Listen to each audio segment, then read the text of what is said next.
नमस्कार। इस वक्त के बुलेटिन के साथ मैं हूं अनुपम। प्रदेश की हर छोटी बड़ी खबरों को लेकर के सीधे आपको लखनऊ लेकर चलते हैं, जहां पर वीवीआईपी गेस्ट हाउस के लोकार्पण पर उत्तर प्रदेश के मुख्यमंत्री बोल रहे हैं। नाम पर किया है, यानी ये सभी वे नामकरण हैं जिन नामकरणों से प्रदेश को एक नई पहचान मिलती है। और आज ये जो अति विशिष्ट अतिथि गृह का यहाँ पे लोकार्पण अभी संपन्न हुआ है, इसको नैमिषारण्य के नाम पर वहाँ के तीर्थ, उस पवित्र तीर्थ का आभास हो इस दिश से। और ये नामकरण तो हम लोगों ने किया, लेकिन मुझे आज देख करके बहुत सुखद एहसास हुआ कि जब यहाँ पर मैं आया था, पूरा देखा हूँ मैंने, पूरे भवन का अवलोकन में कर रहा था, तो मैंने देखा इसके ठीक पीछे सचमुच एक तालाब है भी, जो नैमिषारण्य की भौतिक उपस्थिति यहाँ पर हम सब के सामने प्रस्तुत करती है। आज के इस अवसर पर जब हम लोग इस कार्यक्रम के साथ जुड़े हुए हैं, तो अभी पाठक जी कह रहे थे उनके विधानसभा क्षेत्र में यह भवन यहाँ पर बना है। हर जनप्रतिनिधि के लिए एक उपलब्धि है, और वह जनप्रतिनिधि अगर इस प्रकार के अपने यहाँ विशिष्ट उपलब्धियों के साथ जुड़ता है, तो वह उस जनप्रतिनिधि को वहाँ के नागरिकों को बताने के लिए एक अवसर भी होता है कि उनके कार्यकाल के दौरान इतना भव्य अतिथि गृह यहाँ पर मिला है, जिसका उपयोग वह प्रदेश सरकार के अतिथियों के साथ ही जनप्रतिनिधियों और अन्य विशिष्ट जनों के यहाँ पर उनके आतिथ्य की दृष्टि से इसका उपयोग वह बेहतर तरीके से कर पाएंगे। राज्य संपत्ति विभाग से मेरा यही आग्रह होगा कि हम लोग इस बात को देखें कि संपत्ति खड़ा कर देना और बना देना और बहुत महत्व नहीं रखता, क्योंकि सरकार एक बार पैसा लगाती है और एक बार लगाने के बाद फिर उसके मेंटेनेंस को और उसको हम सतत रूप से आगे बढ़ा सकें, इस पर ज़्यादा ऊर्जा लगानी पड़ती है।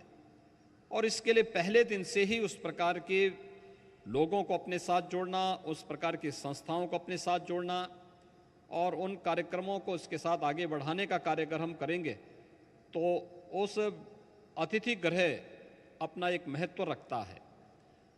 प्रदेश सरकार ने वर्तमान में विभिन्न तीर्थों में भी अतिथि गृह बनाना प्रारंभ किया है।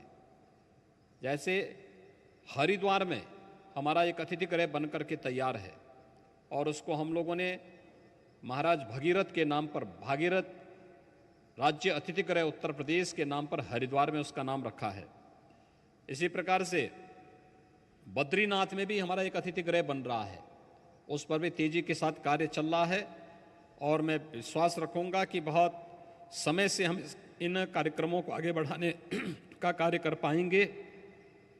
आज के इस अवसर पर जब हम यहाँ पर थे, तो किचन का अवलोकन हम कर रहे थे, तो टंडन जी किचन में गए थे। तो किचन में जब उनको कुछ मिला नहीं, तो मुझसे कह रहे थे कि मंच पे कुछ करना होगा। मैंने कहा कुछ 2 मिनट बोल लीजिए। उन्होंने मुझसे कहा कि भूखे पेट भजन न होई गोपाला, और उन्होंने कहा मैं 2 मिनट ही बोलूंगा, लेकिन मैं विश्वास व्यक्त करूंगा कि आज दीपावली के पहले आप इसका उद्घाटन कर रहे हैं, तो टंडन जी को जरूर कुछ खिलाइएगा यहाँ पे।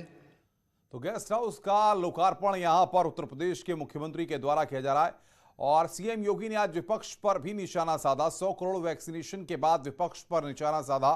कहा कि पिछली सरकारों को लेकर उन्होंने निशाना साधा। महामारी में इटली चले जाते हैं भाई बहन, चाचा भतीजे में हड़पने की होड़ लगती है, बहन जी होती तो भगवान ही मालिक। सीएम योगी ने विपक्ष पर यहां पर निशाना साधा है। बहन जी होती तो भगवान ही मालिक। का अगर ये महामारी कांग्रेस की सरकार के समय आया होता, क्या होता? भाई बहन इटली भाग गए होते, भारत में नजर नहीं आते।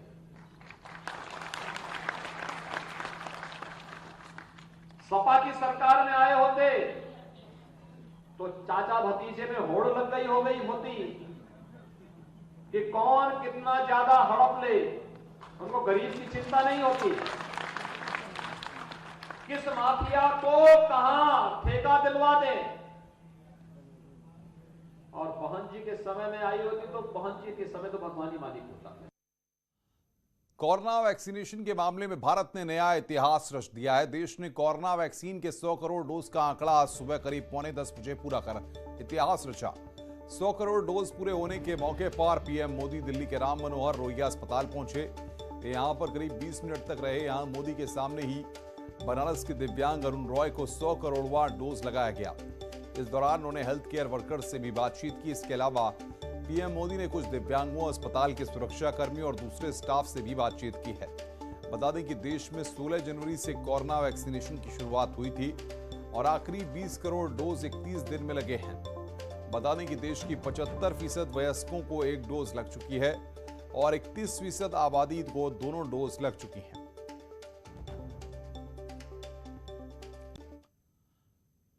प्रधानमंत्री नरेंद्र मोदी ने देश को बधाई दी। 100 करोड़ का लक्ष्य पूरा होने पर पीएम का बयान सामने आया। 21 अक्टूबर का दिन इतिहास में दर्ज। देश के पास 100 करोड़ का सुरक्षा कवच है। ये उपलब्धि देश की जनता को समर्पित है। हमें मिलकर कोरोना को हराना है। देश के हर व्यक्ति को इसके लिए बधाई दी गई। तो रिकॉर्ड वैक्सीनेशन पर प्रधानमंत्री नरेंद्र मोदी का बयान यहां पर सामने आया है। ये उपलब्धि देश की जनता को उन्होंने समर्पित की है। आज 21 अक्टूबर 2021 का ये दिन इतिहास में दर्ज हो गया है। भारत ने अब से कुछ दूर पहले ही 100 करोड़ वैक्सीन डोज का आंकड़ा पार कर लिया है। 100 साल में आई सबसे बड़ी महामारी का मुकाबला करने के लिए देश के पास अब 100 करोड़ वैक्सीन डोज का मजबूत सुरक्षा कवच है।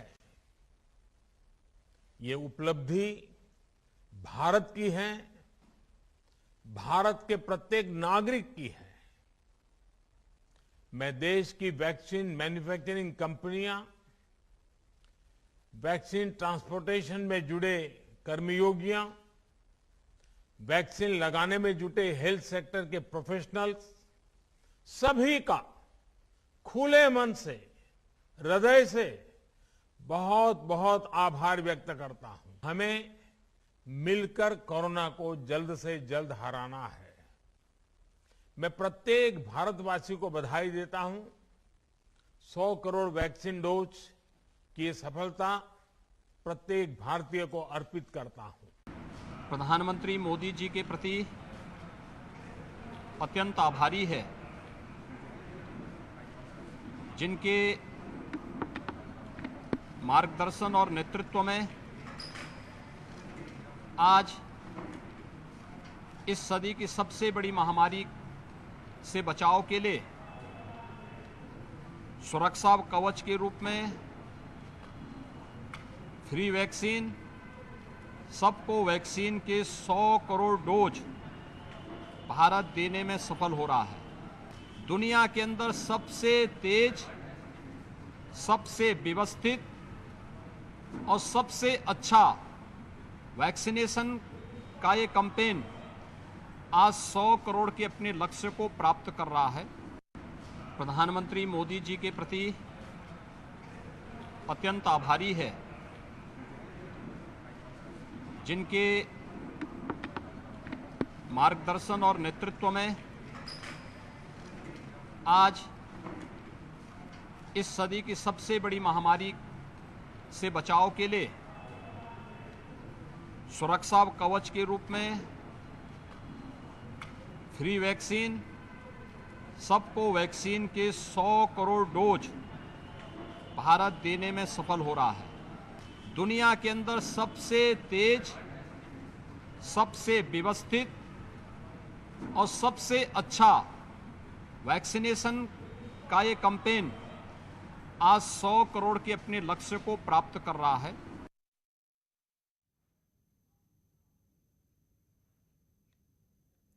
तो वैक्सीन का सेलिब्रेशन यहां पर सीएम योगी लखनऊ के निराला नगर सेंटर पर आज मौजूद रहे। इस मौके पर मुख्यमंत्री ने फ्रंटलाइन वर्करों को सम्मानित किया और उनको शॉल भेंट की। इनको मुख्यमंत्री ने सम्मानित किया। इस मौके पर सीएम योगी ने कोरोना वैक्सीनेशन में कामयाबी हासिल करने के लिए पीएम मोदी को बधाई दी। उधर सीएम योगी से सम्मानित होने वाले लोग खुद को काफी गौरवान्वित महसूस कर रहे हैं।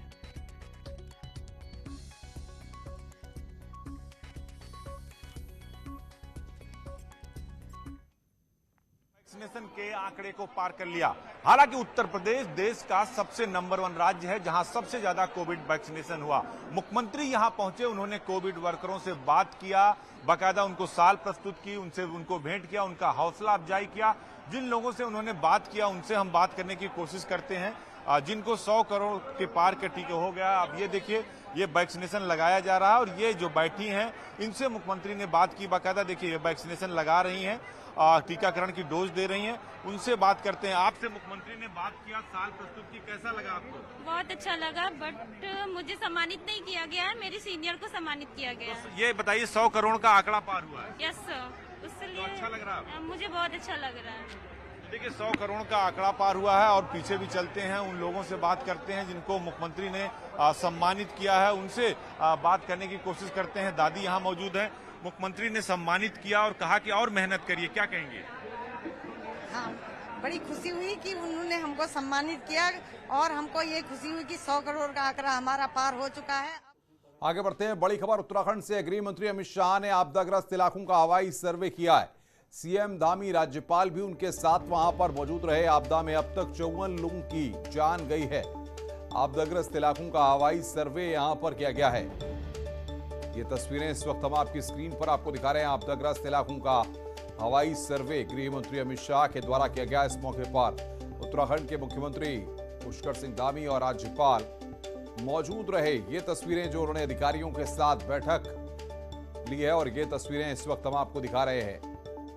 देहरादून में अफसरों के साथ अहम बैठक भी की गई है। ये हवाई सर्वे की तस्वीरें इस वक्त हम आपको दिखा रहे हैं। बकायदा मैप के जरिए उनको तस्वीर समझाई गई। बाढ़ग्रस्त इलाकों का दौरा यहां पर किया है अमित शाह ने। ये तस्वीर इस वक्त हम आपकी स्क्रीन पर दिखा रहे हैं। उत्तराखंड के दौरे पर हैं गृह मंत्री अमित शाह। इस दौरान सीएम धामी और गवर्नर भी उनके साथ में मौजूद रहे और ये यहां से उनको ब्रीफ किया गया, उनको जानकारी दी गई कि क्या स्थिति इस वक्त बनी हुई है।